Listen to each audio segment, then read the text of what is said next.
자, 오늘은 죽음을 이기신 부활이라는 제목으로 여러분들과 함께 말씀 나누겠습니다. 여러분, 지난 한 주간 잘 지냈나요? 아니요. 왜 아니죠? 힘들어요? 자, 우리 지난 주간이 어떤 주간이었어요?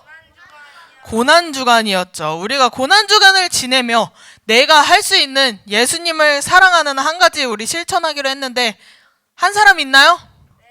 자, 솔직하게 손 들어볼까? 좋아. 넷, 좋아요. 아주 잘했어요. 자, 그리고 한 가지 더 있었죠. 우리가 하기로 했던 게 뭐가 있었죠? 특세, 그렇지. 특별 새벽기도 열심히 참여했나요?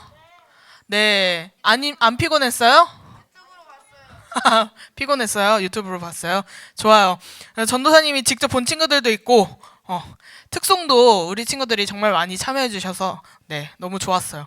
우리 나름대로 우리만의 방법으로 예수님을 사랑하는 한 주를 보냈으리라 전도사님은 믿고 있을게요. 예수님은 십자가에 달려 돌아가신 지 사흘, 3일 만에 죽음을 이기고 부활하셨어요.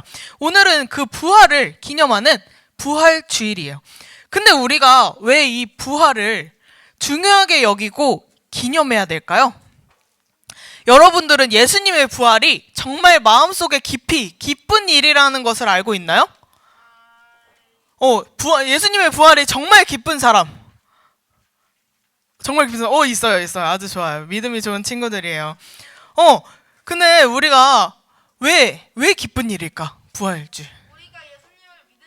우리가 예수님 믿으니까? 예수님이 우리에게 중요한 분이니까? 근데 우리가 이 이유에 대해서 자세하게 생각해보지 않았던 것 같아요. 예수님으로 우리가 구원받았으니까? 한 절반 정도 맞아요. 네, 좋아요. 자, 우리가 어른들이 항상 부활주일은 기쁜 주일입니다 라고 얘기하니까 그런가 보다 라고 생각을 하고 깊이 생각을 못 해본 친구들도 있을 것 같아요. 우리가 정말 이 부활주일을 기쁘게 보내기 위해서는 우리가 이 부활주일이 왜 중요한지, 부활이 왜 중요한지 잘 알아야 해요. 오늘 말씀을 통해서 예수님이 부활하신 기쁨과 중요함을 알아가는 여러분들 되시기를 바라요. 여러분 혹시 죽음에 대해서 생각해 본 적 있나요? 죽음. 죽으면 어떨 것 같아요? 슬퍼요? 무덤에 묻혀요. 그냥 상황이네요. 네. 우리가 사실 살면서 정말 쉽게 죽는다라는 표현을 사용해 본 적 있을 거예요. 우리가 다칠 뻔한 상황에서 죽을 뻔했어 라는 표현이라든지 아니면 누군가 나를 화가 나게 해서 그런 표현들, 나쁜 표현들도 사용해 본 적이 있을 거예요.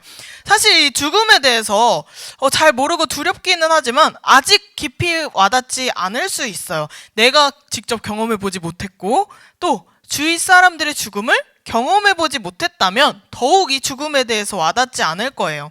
사람들은 그런데 이 죽음에 대해서 굉장히 두려워하고 죽지 않기 위해, 오래 살기 위해 노력을 해요. 자신의 삶의 모든 것이 사라지고 살아갈 이유를 잃어버린 사람들만이 죽으려고 해요. 그런데도 그 사람들조차도 아프지 않게, 무섭지 않게 죽기 위해서 여러 방법들을 찾아요. 그럼 사람들이 왜 이렇게 이 죽음을 두려워할까요? 죽으면 죽는 거니까? 틀린 말은 아니지만 만약에 여러분 내일 당장 우리가 죽게 된다면 여러분들은 어떤 걸 하고 싶어요? 게임이요?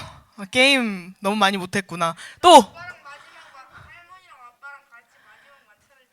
가족들과 함께 마지막 만찬을 즐길 거래요. 자, 또 내일 내가 당장 죽게 돼요. 오늘 여러분들 뭐 할 거예요? 모은 돈 다 써요, 여러분. 또 예배를 드려요? 네. 내일 죽는데 부모님 몰래요? 부모님 몰래 게임해요? 네. 자, 여러분, 만약에 내일 죽는다면 오늘 우리가 무슨 일들을 해요? 내가 그동안 못했던 거, 많이 못해서 아쉬웠던 것들, 미련이 남는 거, 그런 것들을 할 거예요. 사람들은 이 죽음에 대해서 두려워하고 무서워하는 이유가 내가 그동안 하지 못했던 것들 아쉬워하고, 내가 살아오면서 쌓아왔던 것들, 돈을 많이 모았는데 이 돈 빨리 다 써야지, 그런 것들, 내가 사랑하는 것들을 남겨두고 가는 것에 대해 미련이 남기 때문이에요. 그리고 죽음 이후의 삶이 어떤지 모르기 때문에 알고 싶어 하기도 하면서 두려워지는 거예요. 만약에 정말 천국과 지옥이 있다면 나는 어디로 가게 될까? 아니면 다른 데서 말하는 다시 새로운 삶을 살게 된다면 나는 어떤 인생을 살게 될까? 아무도 모르기 때문에 두려운 마음이 들어요. 우리가 죽고 난 이후의 삶은 어떨까요? 우리가 죽고 난 이후에는 어떻게 될까요? 우리 어디로 갈까요? 무엇이 우리를 기다릴까요? 하나님이 재판하는 거예요. 이것에 대한 답을 우리가 이 예수님의 부활로 알 수 있어요. 예수님의 부활이 그럼 어떤 의미를 가지는지 살펴봐야겠죠. 우리가 지금 교회에 모여서 함께 예배를 드리고 있어요. 옛날에 이스라엘에서는 예배를 어떻게 드렸을까요? 제사로 드렸어요. 하나님께 제사를 드렸어요. 그런데 하나님께서는 죄를 미워하시기 때문에 하나님께 나아가기 위해서는 어떻게 해야 됐죠? 죄가 없어야 됐어요. 그래서 죄를 없애기 위해서 죄를 지을 때마다 양이나 소, 염소 이런 동물들을 데려와서 제물로 바쳤어요. 그 제물들을 제사장에게 가져와서 내가 지은 죄들을 고백하면서 내 손과 제사장의 손을 동물의 머리에 얹고 제사장이 기도를 했어요. 그러면 내가 지은 죄들이 이 제물들에게 옮겨졌다고 생각하고 이 제물들을 죽여서 하나님께 드린 거예요. 이 제물이 대신 죽었기 때문에 이 사람은 이제 죄가 사라지는 거예요. 예수님께서 바로 우리들의 죄 때문에 이러한 제물이 돼서 돌아가신 거예요. 그 희생의 은혜에 감사하며 우리가 지난 고난주간을 잘 보냈어요. 그런데 만약에 여러분, 예수님께서 십자가에 달려 돌아가시고 부활하시지 않았다면 어땠을까요? 슬펐겠죠? 뭐가 다를까? 그 제물들과 예수님의 다른 점이 뭘까? 예수님은 사람으로서 오신 거고 동물은 그냥 동물이에요. 예수님이 누구신데 사람으로서 오셨죠? 예수님은 하나님. 하나님이신데 사람으로 오셨어요. 근데 그 죄가 없는 거는 동물도 죄가 없었고 예수님도 죄가 없는데 왜 동물로서는 우리가 구원을 받을 수 없었을까요? 궁금하죠? 만약에 예수님이 부활하시지 않고 그냥 돌아가시고 끝났다면 그 수많은 동물의 제물들의 죽음과 다를 게 없었을 거예요. 왜냐면 똑같잖아요. 죄가 없는 제물에 나의 죄를 옮겨서 이 제물을 대신 죽여요. 근데 이 일을 계속 반복해야겠죠. 다른 사람이 죄를 지을 때마다 그 사람들을 대신할 죽음이 계속 필요한 거예요. 그 말은 우리가 죄를 지을 때마다 예수님 같은 분이 오셔서 계속 십자가에 죽어야 우리 죄를 계속해서 용서할 수 있다는 얘기예요. 제물은 그런 존재예요. 우리의 모든 죄를 용서할 수 없어요. 우리가 죄를 지을 때마다 그 제물은 필요한 거예요. 쉽게 생각해서 일회용이라는 얘기예요. 일회용 용서예요. 내가 지은 죄는 한 번밖에 용서가 안 되는 거예요. 우리의 죄가 완전히 사라지지 않았어요. 하지만 예수님께서 이 죄의 결과인 죽음을 이기고 부활하셨어요. 더 이상 우리는 그런 동물들을 제물로 바칠 필요도 없고 제사를 드릴 필요도 없는 거예요. 다시 말해서 죄의 결과인 죽음이라는 것을 이기셨기 때문에 우리의 죄를 완벽하게 없애주신 거예요. 그래서 예수님의 부활이 정말 너무나도 중요해요. 예수님의 죽음만 기억한다면 우리는 절반만 알고 있는 거예요. 부활이 있었기에 그 예수님의 죽음이 의미가 완성이 되는 거예요. 우리 성경 구절 한번 찾아볼 텐데요. 고린도전서 15장 20절 한번 빠르게 찾아볼까요? 고린도전서 15장 20절. 예수님께서 죽은 자 가운데서 다시 살아나셔서 잠자는 자들의 무엇이 되었다고 했죠? 네, 첫 열매가 되셨다고 하셨어요. 이게 첫 열매는 뭐예요? 아니 그냥 말 자체로 첫 열매는 뭘까? 우리가 처음 딴 수확한 그 열매가 될 거예요. 자, 그러면 첫 열매라는 것은 그 뒤에 또 많은 열매들이 수확될 것이라는, 시작될 것이라는 것을 의미하겠죠. 예수님께서 잠자는 자들의 첫 열매, 그러니까 죽은 자들 중에서 부활한 첫 열매라고 하셨어요.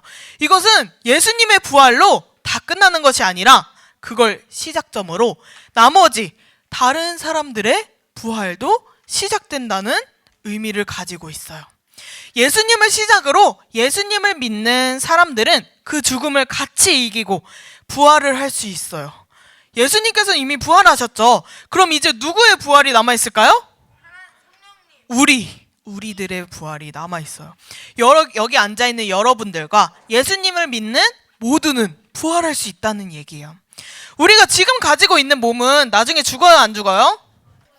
반드시 죽게 될 거예요. 우리 모두는 다 죽게 될 거예요. 그래서 이 몸이 죽으면 썩어서 다시 흙으로 돌아가게 되지만 예수님을 믿는 우리는 죽고 난 뒤에 영원히 썩지 않는 영의 몸으로 다시 부활하게 될 거예요. 우리들의 이런 부활이 가능한 이유가 뭐라고요? 예수님께서 부활의 첫 열매가 되셨기 때문이에요. 예수님께서 부활하셨기 때문에 우리도 죽은 뒤에 부활이 시작될 것이라는 희망과 소망을 얻게 되었어요. 부활해서 다시 생명을 얻게 되면 그 후에는 죽음이 없어요. 하나님과 함께 영원히 사는 삶을 이야기해요. 이렇게 영원한 생명, 영생을 우리가 약속을 받았어요. 그렇기 때문에 부활은 중요한 일입니다. 우리가 말하는 이 영생이라는 것은 쉽게 어렸을 때부터 우리가 잘 들었죠. 천국에 간다는 것. 천국에 가서 하나님과 영원히 사는 것을 얘기해요. 그런데 만약에 우리에게 이런 부활의 소망이 없었다면, 영원한 삶에 대한 약속이 없었다면 사람들이 굳이 그 고난과 죽음을 무릅쓰고 예수님을 전하러 다녔을까요? 아닐 거예요. 왜 아니죠? 지금 내 삶이 끝나면 끝인 건데 그 죽음이 당연히 두렵죠. 이후의 삶이 없으니까 내 삶을 더 소중히 여기고 아끼면서 살았을 거예요.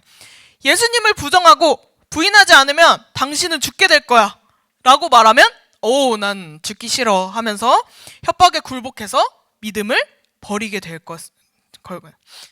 거예요. 하지만 우리에게도 부활한다는 그 소망이 있기 때문에 그동안에 정말 많은 사람들이 죽음을 두려워하지 않고 예수님을 끝까지 믿고 예수님을 끝까지 전할 수 있던 거예요. 자, 우리가 죽음을 두려워해야 하나요? 말아야 하나요? 말아야 해요. 왜 그렇죠? 왜 우리가 죽음이 두렵지 않죠? 그렇지. 죽고 난 뒤에 우리는 하나님과의 영원한 삶이 있기 때문에 지금 이 삶에서 죽는 것이 두렵지 않을 수 있는 거예요. 자, 이제 말씀을 정리할 건데요. 예수님이 부활하신 것은 정말 일어났던 사건이에요.